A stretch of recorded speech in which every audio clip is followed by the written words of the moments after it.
Hey, welcome to Smoker Broker. I'm Robert Mesh. I'm the guy they call Smoker Broker. Hope everything's going well as we move into the spring. Obviously, the geared up time for house sales. And this probably could be one of the more interesting years that we've ever gone into, because it's probably one of the first times that we're just, I'm not so sure what it does. I'm convinced it's not bad or even like concerning, but I'm not so sure how great it is. You know, if it's just flourishing, or if it's just average. It's like it's almost trying to redefine itself. It's trying to figure out where it's at in a world that's embattled by inflation, interest rates, and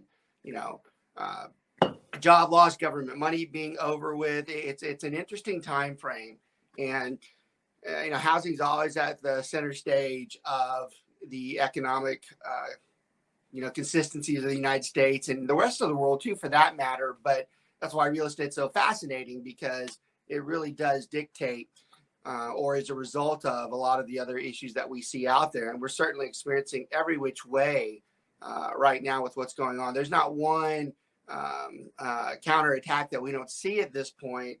That's something that we don't have to turn our eyes to. Usually it's the maybe the seller, there's not enough inventory, or then there's way too much inventory, and that's it. Or there's the interest rate's high, and that's it. But when you combine all of it, it makes it a little difficult for us. And when you've done it as long as the three of us have, it can be very hard for us to try to predict trends. And even when we sit in front of a client right now, it's not the easiest thing for us. We really have to, kind of look at what we're doing, what we're saying, clarifying, is this right? Are we saying what is actually correct, or are we really way off?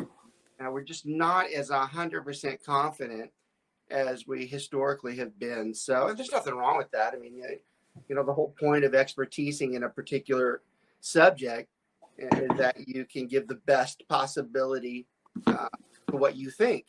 And if there's not a guarantee or anything that's confident, then that's the best that's out there. So it doesn't matter that you can't be 100%. It's just how you set the expectation to the person you're talking to. And that has become quite a bit of a challenge for us as we move into really, we crossed last week as the opening to what we consider to be the selling season.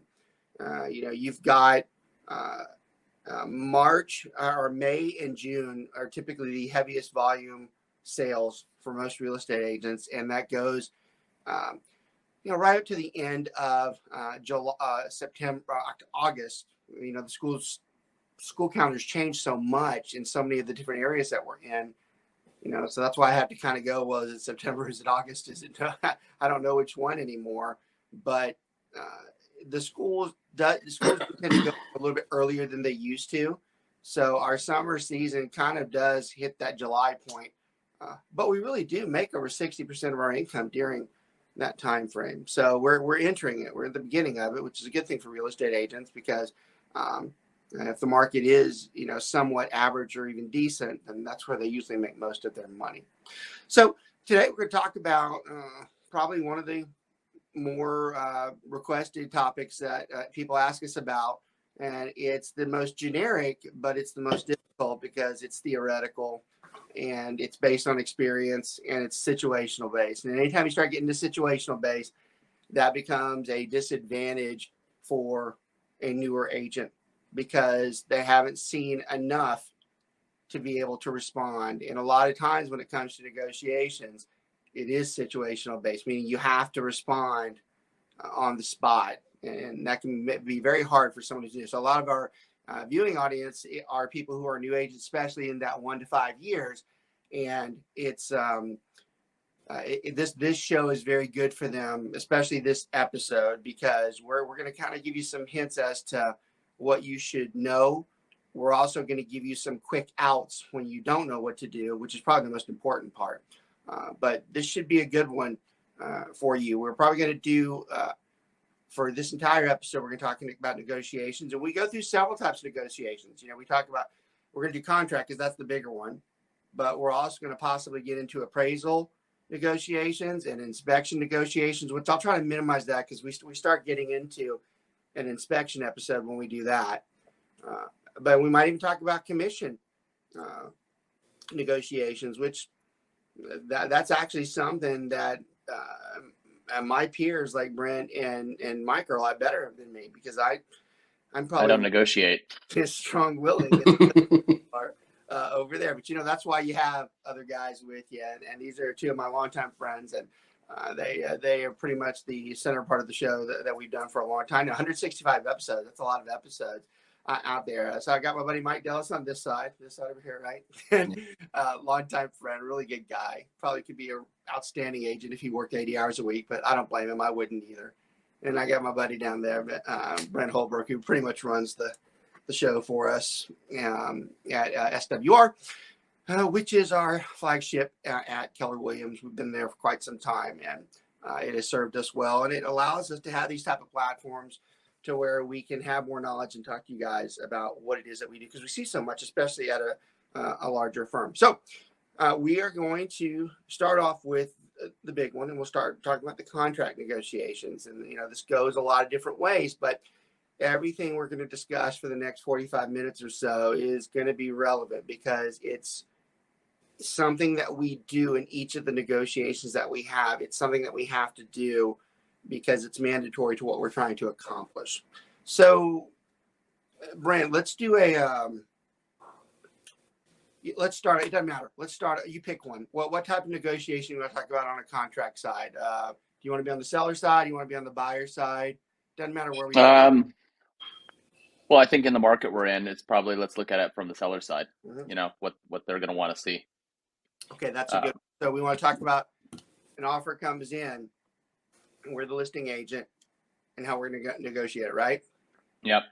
And we could say it's the very first day on the market or first weekend, and you've gotten your first offer in, right? And then how do you approach that as a listing agent, knowing that there's a chance that you might get other offers coming in, right? Do you negotiate aggressively and try to take it off the market, or do you wait? And that's a negotiation in itself.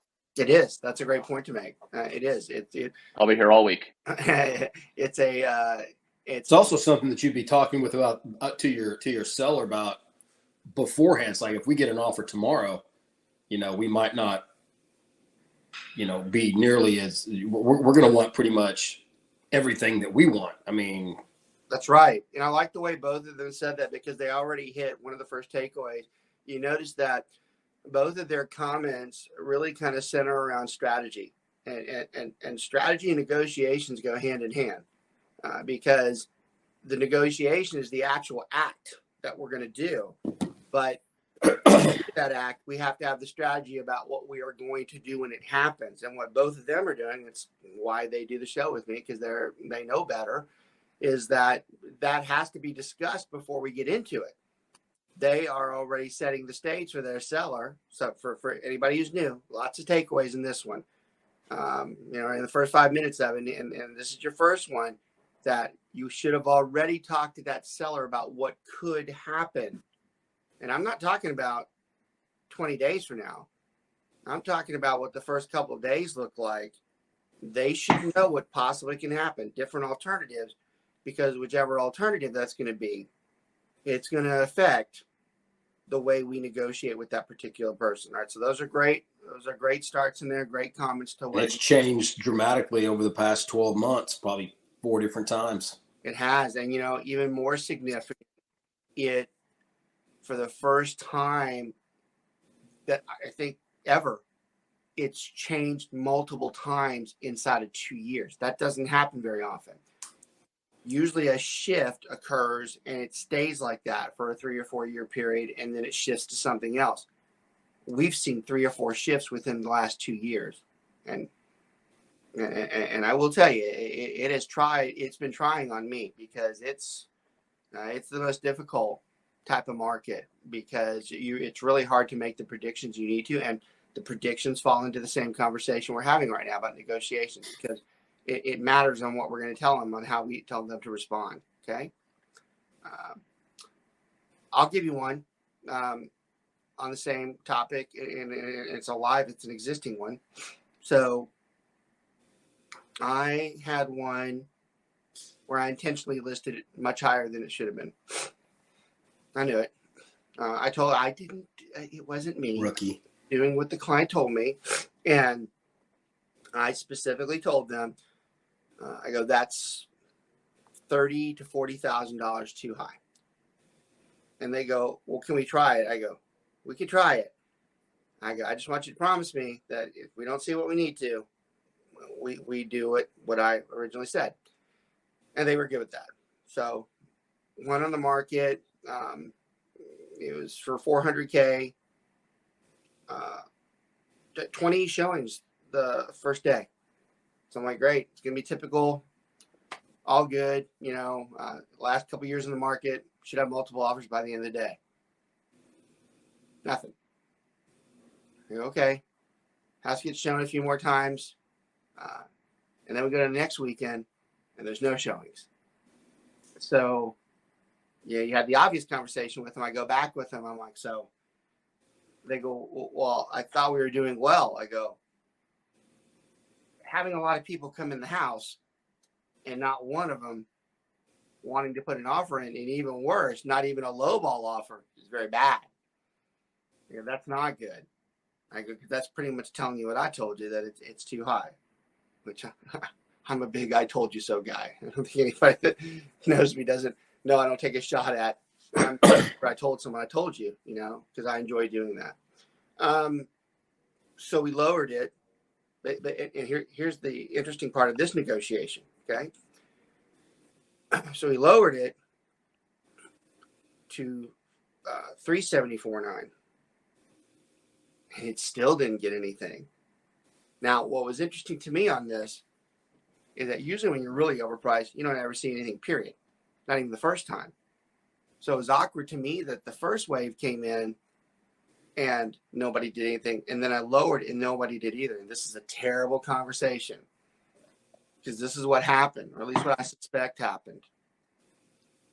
At the $400K price point, we had a lot of those people in that $450 range that looked at that property and they're like, oh God, this isn't even close.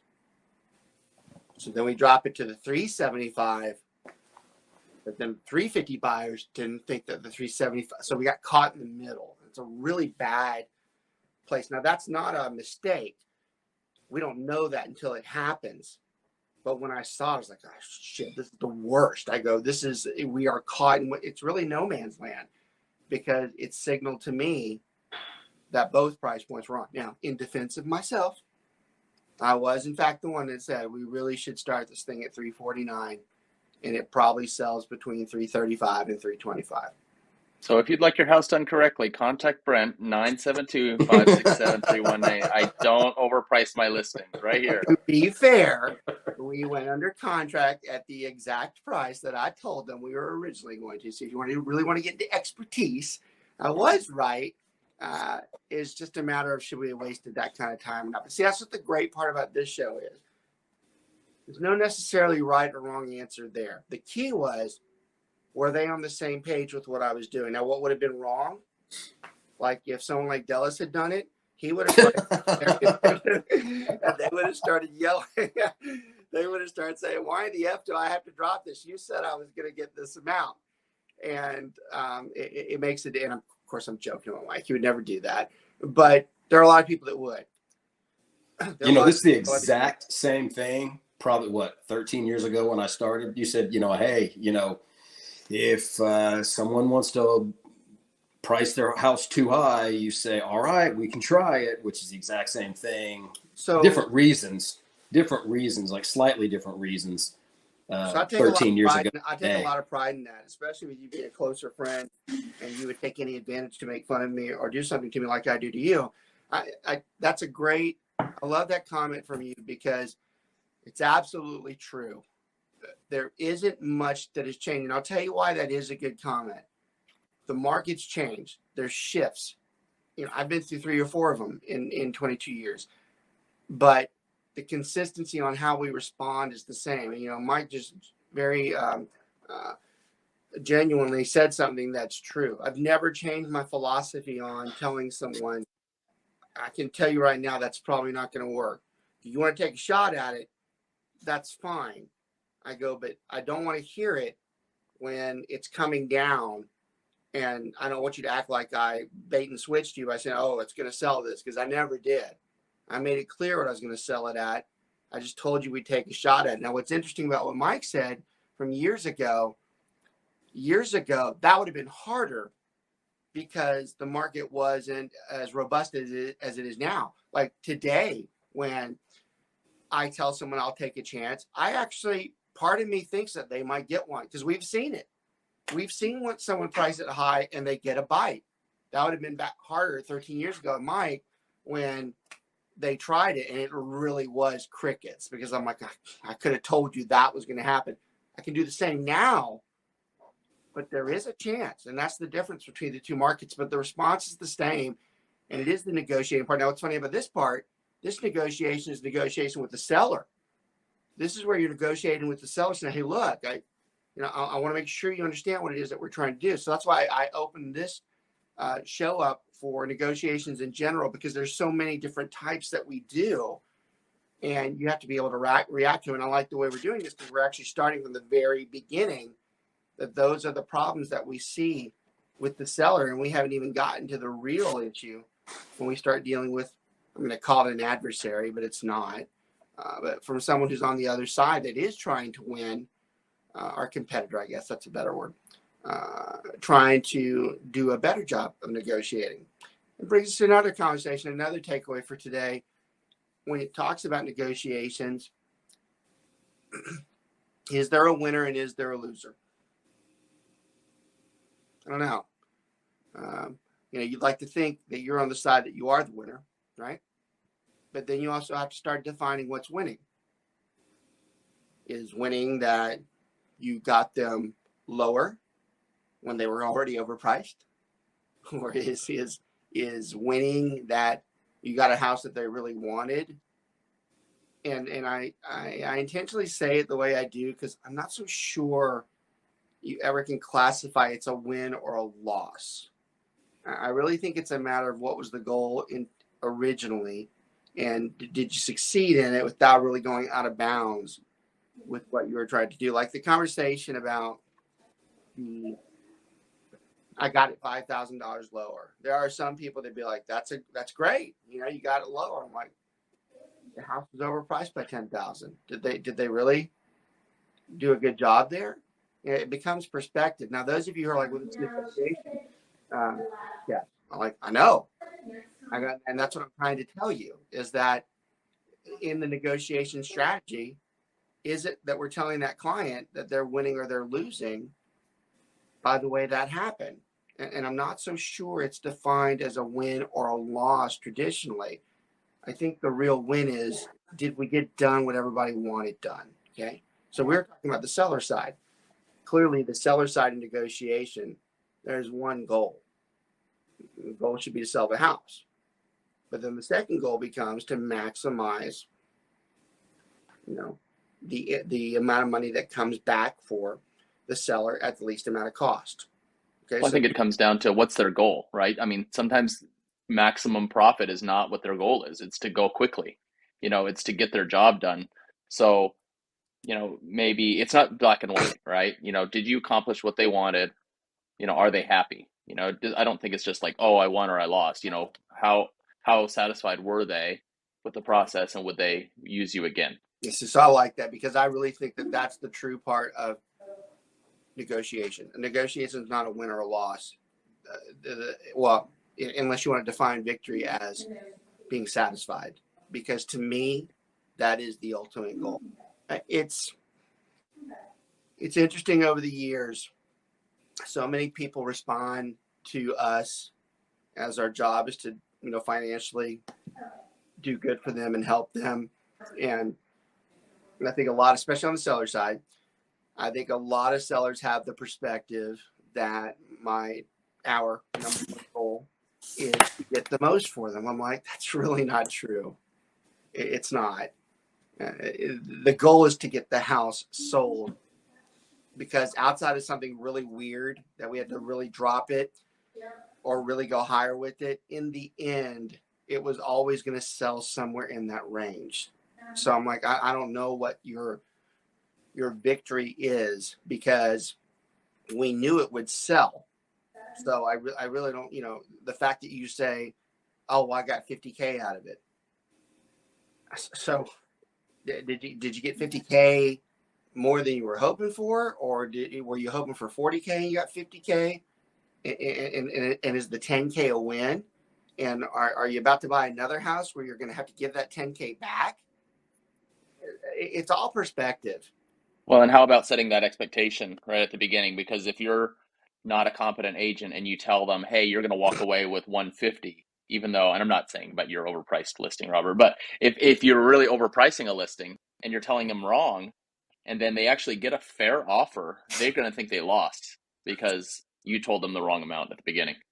And that is just like in Caddyshack, and it's the same in real estate. That is poor caddying.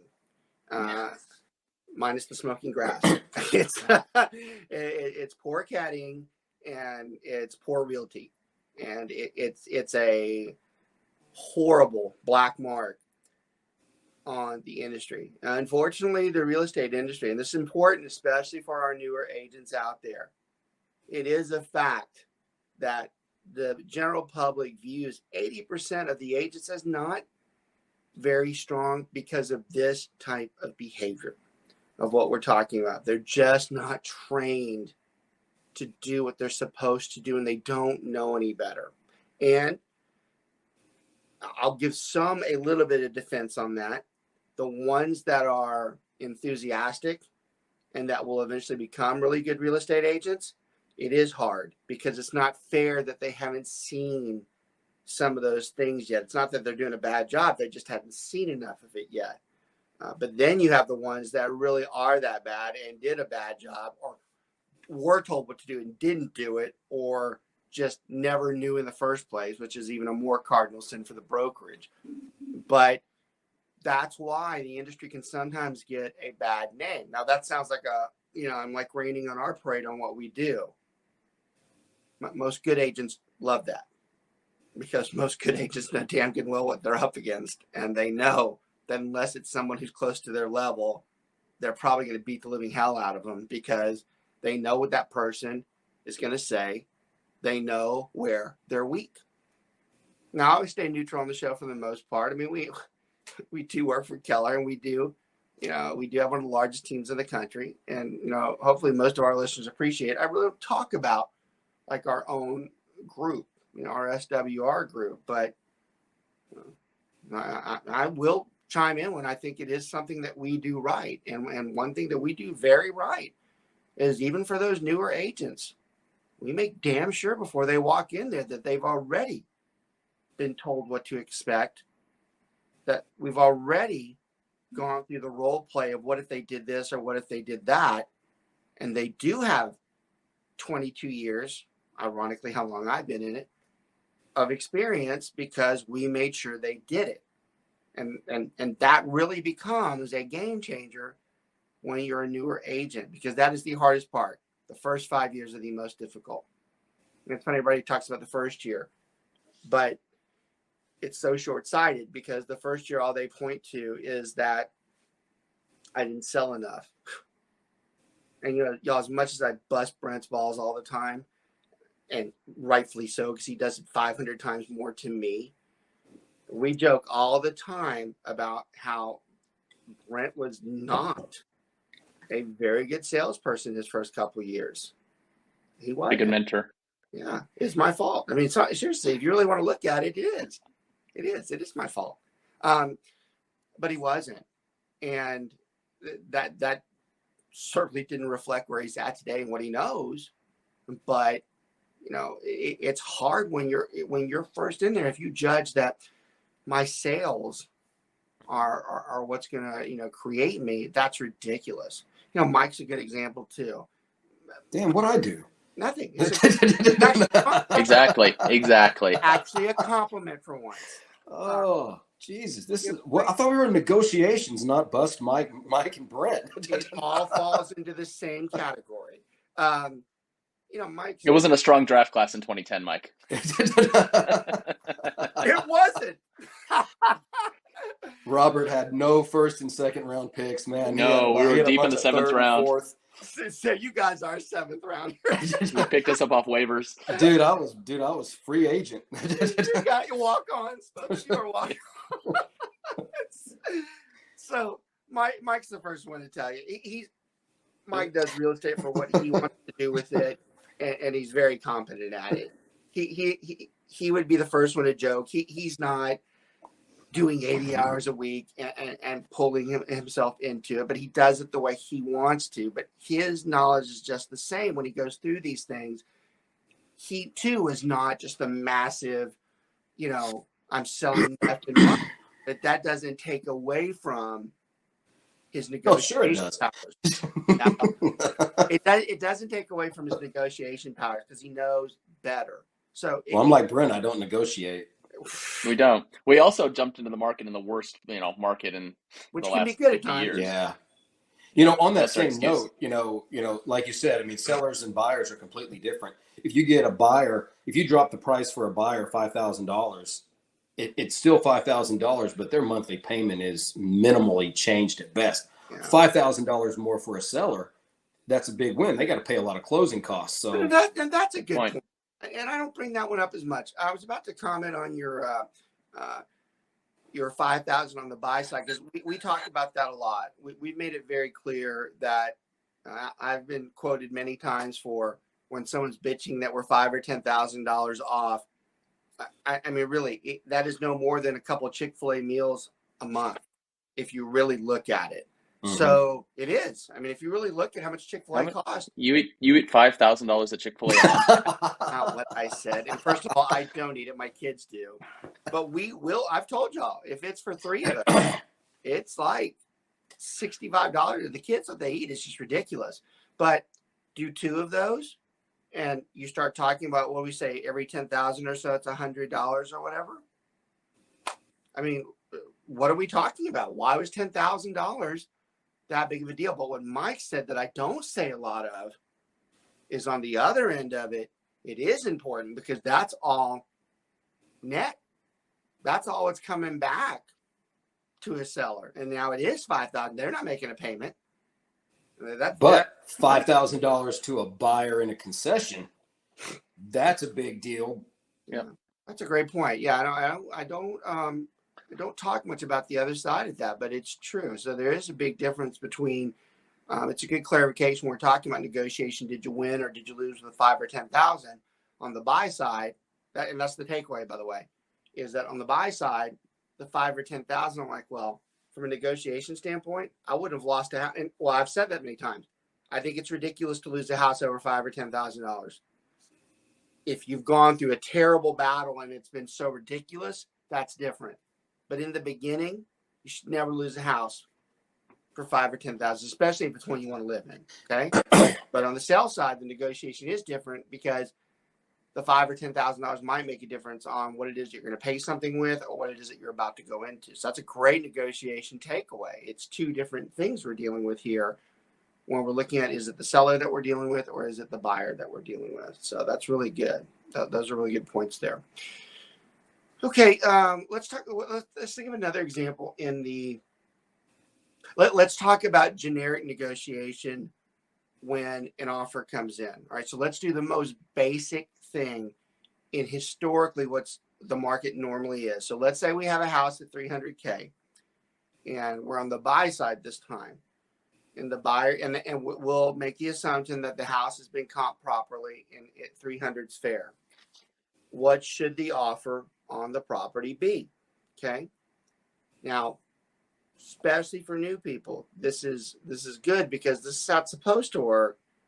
It hasn't been like that for years, and it's still not there yet, but it's getting back to this. So what we're talking about now is not only historically correct, but what we should be back in full-fledged by summer. So we've always taught the crews that there's no science, there's no manual, there's nothing that says you have to do it one way. It's one of the great things about real estate. There is no set way that you have to do it. It's all negotiating. hence the part in the name of this podcast. But most of us would say that on a house that's under 500K, we would come in 10K below, and that we would hope that we eventually meet somewhere in the middle. The most generic type of negotiation is where the offer is lower, the initial, and then the seller comes back with the counter, and then the buyer either decides they're going to take that or they hit them one more time. There is no back and forth 30 or 40 times. It's actually kind of like a fist fight when you're younger, for those of you who ever have done it. You know, everybody thinks it's like this long 5 minute. It's usually 2 or 3 punches, and that's about it. And it's quick. It's the same thing. You're not going back forth, trying to figure out a price point. It's usually that quick. So if you're new and you're in a regular market, 300K if it's comp right, you come in at 290. Seller comes back, what about 295? You're like, that sounds good. We'll meet it and we're done. That's traditionally the right way to do it. Now, that wants to be more aggressive. So here's another takeaway from today. So I love this. This show can be done 48 hours over and over and over again, because we can have different scenarios, but every scenario you get is a better one. So you can have a buyer that does the old, shoot for the moon, right? That's what we call it. They shoot for the moon. Their attitude, because they're so smart and they've done this for so long, is that, well, what's the worst that can happen? They say no. And I'm like, that's not the worst that can happen. They say nothing. That's bad. Or even worse, they are told, don't come back on the property or we'll hit you for trespassing, which I've seen, because they get angry by the other person. There are penalties. Brandon, I remember it's been a while since I told the gym story, not any of our gyms, one of my original clients, but yes, you remember Jim, right? He's great. Jim's a great friend of mine. He's just a good guy, but he was very adamant. He's not the type that wants to lose any type of conversation or, whatever. Well, this happened. So we were listing his house, and actually, ironically, I think it was at 400K or something like that. And the buyer used the tactic. This is when I first started too. So I'm learning as well. But to this day, I still use his line because it's so good, especially when we talk about this type of subject. So the buyer decided to lowball Jim. Well, because they know you overprice it. So Jim's not the type of guy you want to lowball. Okay. So and this is a great lesson for someone who's new. The offer came in like at 325. I didn't even want to give it to Jim because I know how Jim is. And I knew he was going to get upset. Like really upset. And I don't even want to give it to him. But like I said, for our newer agents, this is a 2-for-1 here. I don't have a choice. I have to tell him. But I'm not kidding that even for me, I didn't want to tell him. I knew what he was going to do. I actually thought he was going to yell at me for even bringing it, even though it wasn't my fault. I thought he was going to yell at me. So I was really prepared. And I did the old, hey, we got an offer. I go, I wouldn't jump for joy on it. You're not going to like it. And back then, we actually had to go see them. You guys got so lucky now. But we'd have to actually go sit at the table with them. So I get there, and I'm like, I don't want to do this. And it's going to suck, So he submarines me, and he goes the complete opposite way. So I'm ready for him just to start screaming at me. And I go, well, look, the offer it's at 325, but you can just tell him to get lost. So he's sitting there. It takes like a 30-second pause, and I thought he was like trying to breathe so he could get enough breath to yell at me. And then he opens his mouth, but he calmly goes, let's counter at 450. So I go from, oh shit, I don't want to do this. So I'm like, oh shit, I can't do that. So I of course I think he's joking. But if you really knew Jim, he's like, no. You need to counter at 450. I go, Jim, I get your point. He's like, no, you don't understand. I'm telling you to. He goes, I'm telling you to do what I told you to do and go tell them. So he was making a very specific point. So here's the moral of the story, and it's a terrible one, at least for the buyer it was. The fact that I didn't tell you is the buyer really wanted this house, and they were using this negotiation tactic. Unfortunately for them, it is the last person they should have ever done it with is someone like Jim. So I did what I was supposed to. I countered back. The other agent had already been instructed what to do.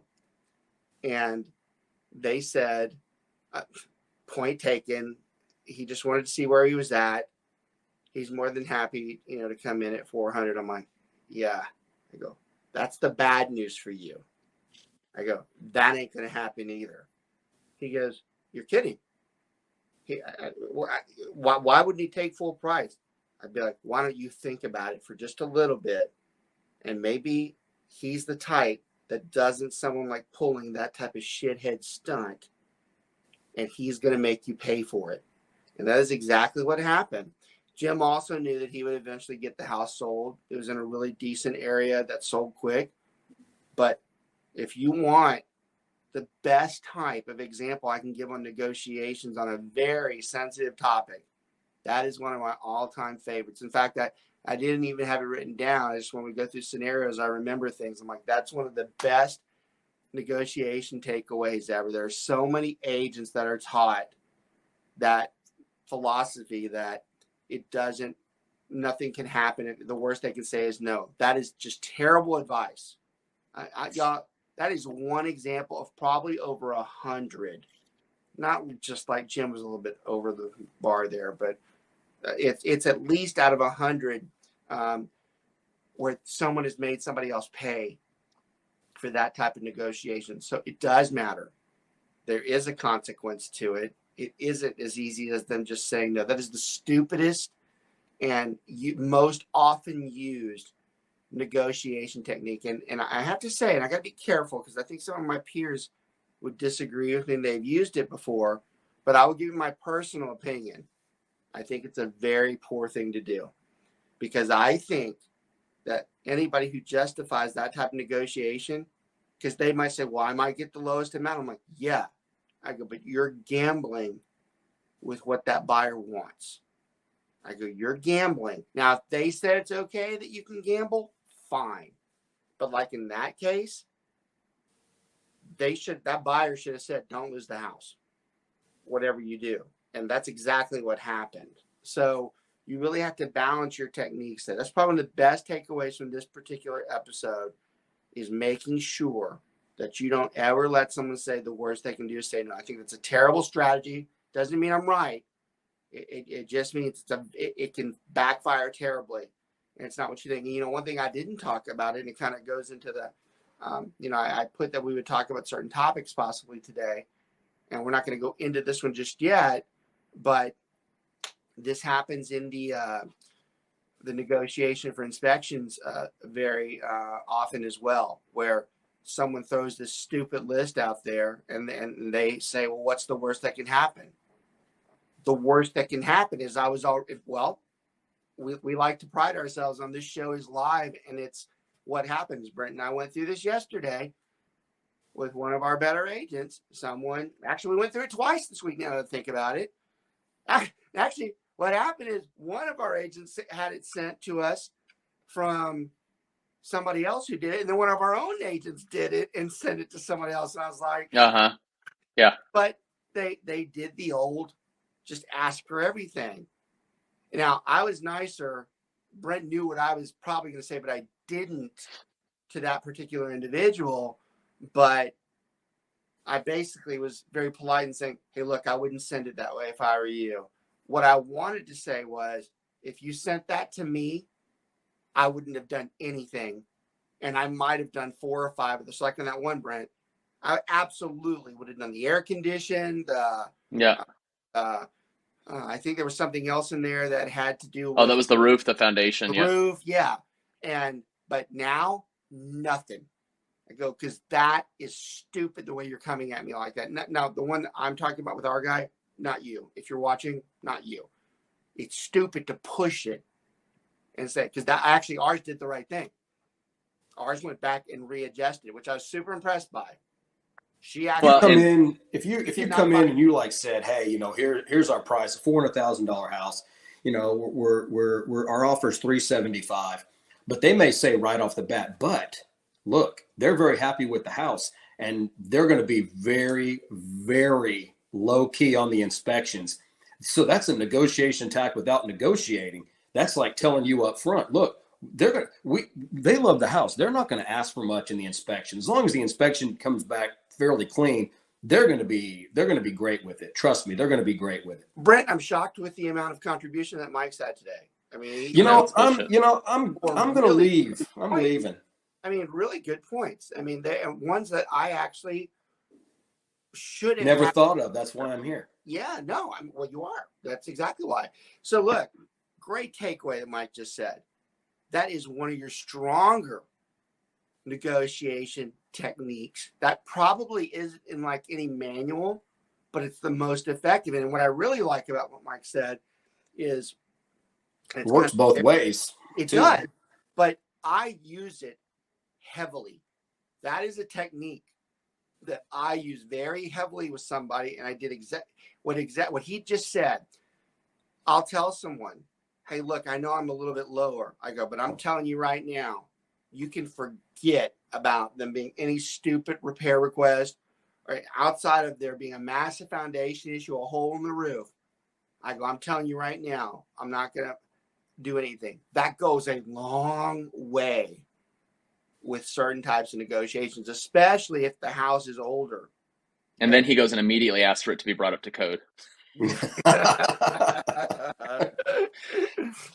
That's a great takeaway from today. I mean, really, that's awesome. And I like this particular podcast because there's really nothing that's discussed, especially, honestly, I don't know why I keep saying newer agents. There's some veteran agents that probably don't do a good job at some of this stuff, but almost everything we're discussing are things that you really could use. And all these things that we're talking about, these aren't fake. These are proven.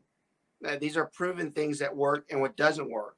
I mean, I will say, on that one of our agents you were talking about, I'll give her a little bit of grace because it was a complete remodel. And I think she was treating it like it was almost like a new construction. Like, well, if you completely redid it and are selling like a flip, this should be fixed. This should be fixed. This should be fixed. The biggest defense of her was she heard what was wrong and she did it. She fixed it immediately. She didn't come back and testify. That's what I was more impressed with her on. I was surprised that she did it. But then when she heard it, she's like, oh, that's, you're right. I need to go. That's the best part is when you have someone, you correct someone. And that's a hard conversation to have. Especially with someone who I think is very good. By the way, if you're watching, I think well of you. This is a great example. We were actually very proud of you the way you handled that because I was surprised that you asked for all that stuff. But definitely not you, Holly, though. Not Holly. Yeah. Holly would not have done it right even after I told her. So, but she did do a very good job, and I love how she turned it around. Actually, what I was really impressed by, there's another issue in there where it was against one of the things that I don't like is when it actually applies to this negotiation stuff. It was a repair negotiation, and when we told her go get rid of all those repairs, then she actually did something where she's like, well, what if we just asked for $1 amount? I go, great. And she actually got a good amount. I was surprised the amount that she got, but then she kind of looked blind towards one of the other things we talked about where there was a possible AC issue and she just asked for money. Well, here's the problem with that, y'all, when you negotiate. This is a good takeaway, too, on the inspection side. If you ask for a straight-up amount, like in lieu of that type of stuff, you shouldn't ever negotiate the stuff that's major. For instance, an air conditioner is a great example.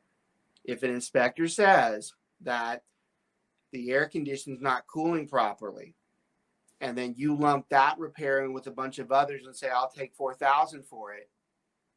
Well, what happens when you go in there, your AC guy goes out there and one of the coils are busted and now it's like a $6,000 or $7,000 repair. That is not something you want to do. So a great takeaway from this particular episode is when you're on the buy side and it's something major, you don't ever take money for a major repair. You make them do it because there might be something worse. Foundation's the same way. They estimate that there's 5 or 6 piers and it's $2,000. But then somebody else goes in there and goes, no, it's 35 piers and it's $15,000. Those are very bad days for you because you should have negotiated the other way. So that's a great takeaway too. Vice versa.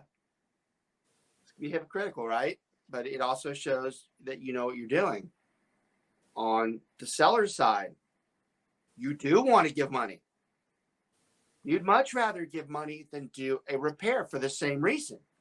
What if there is something worse in there, as long as you don't know what it is, because that'd be illegal. If you really don't know what it is and you gave money and then they found out it was worse, that's like a tough shit for you. Maybe you should have done what you were supposed to do and asked us to go check, because the problem here is that the seller had to go check it for the one thing that they were asked, but they found out something else was wrong. They're required to fix it. So on the seller side, you do want the money because you don't have to deal with it. So that's a real good conversation when it comes to negotiations, or at least the art of it, is knowing the technicalities of the process and how you use that to your advantage. And but you know, on that same line, you got to watch the wording in those amendments, because it happened to me a few months ago where it said, we want you to have the peer company come out and do an inspection. And it basically was worded as, have the peer company come out, do an inspection, and do what they said. So she wanted my seller to come out and basically do what a sales company wanted them to do, as opposed to an engineer. That's right. Just those you flip those two little words, engineer and the peer company, and I would halfway agree with what an engineer said, but I'm not going to agree at all in writing to what a peer company said. And not a choo-choo engineer, like a real engineer. Right. Yeah. An actual, right. So what Mike's talking about on the negotiation side, it's another great point. Unbelievable. Like, he's over 4 today. You'll have people, you can expose them for where they're at in their career when they do suggest something like he's talking about on the foundation side. It is a very inexperienced move on an agent to have a foundation salesperson go out and inspect the foundation. We don't have foundation sales people to inspect the foundation because they're in the business of fixing foundations and they make a lot of money doing it. That's why they have engineers who are degreed that actually will tell you per limits and requirements that it has to be done. So what Mike's telling you is, on the negotiation side, let's say you're on the listing side and someone pulls that stunt like they tried to pull on him. He knows good and well not to accept that. But what he's also under his breath saying, and he knows it, he knows that that person is not as experienced, because they would have never suggested that had they known what they were doing. So it gives him an edge if anything else comes up, that he knows he's probably right. Y'all, negotiation is all about your experience level in understanding, does that person know what they're doing? That person clearly showed what they're capable of by saying that, because that means they do not know. You see this too when someone writes something a certain way. You know, like actually the same thing Mike said, except different. They put fix whatever. That is a very inexperienced move for an agent to say fix whatever. Y'all, we don't fix whatever, nothing. You better tell us exactly what you want fixed. Now, those of you who are like, well, wait a minute, this doesn't sound like negotiation. But it is. I go, in fact, it's the heart of negotiation, because the heart of negotiation, this is a great point to kind of cut this show off, because it keeps going. In fact, we're going to have another episode here in a little bit. But at some point, you will actually gain an edge judging by the way someone presents themselves in their writing.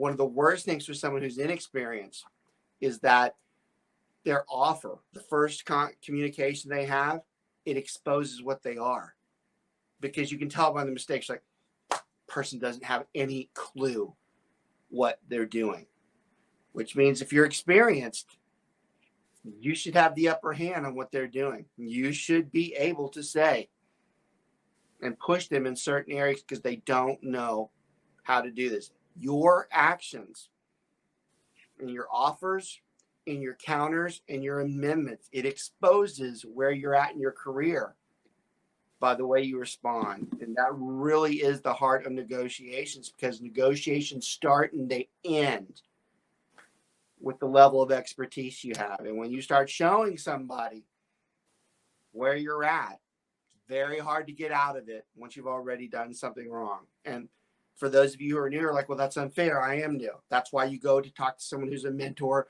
You talk to someone who's like in our group, and that's why we go tell you to go to joinswr.com. And we tell you all the things that we do, because we just don't let you go out there and do that type of stuff, because we know better. Okay. I want to thank you guys for watching in. We always appreciate everybody. We love the fact you share it, especially for any of your friends who are new in the business. This show's not done for money. We don't do the show for any ulterior motives, except the fact you get to know us a little bit better. And we are trying to be probably as empathetic as possible, because we are teaching you the things that most everybody else won't show you how to do. So hope you guys enjoy it. Always appreciate Brent and Mike. They're just such a super help on the show itself. You guys have a great week. We'll talk to you soon. You guys take care. See ya. This was a Lunatic Digital production. Visit lunaticdigital.com for all your digital needs.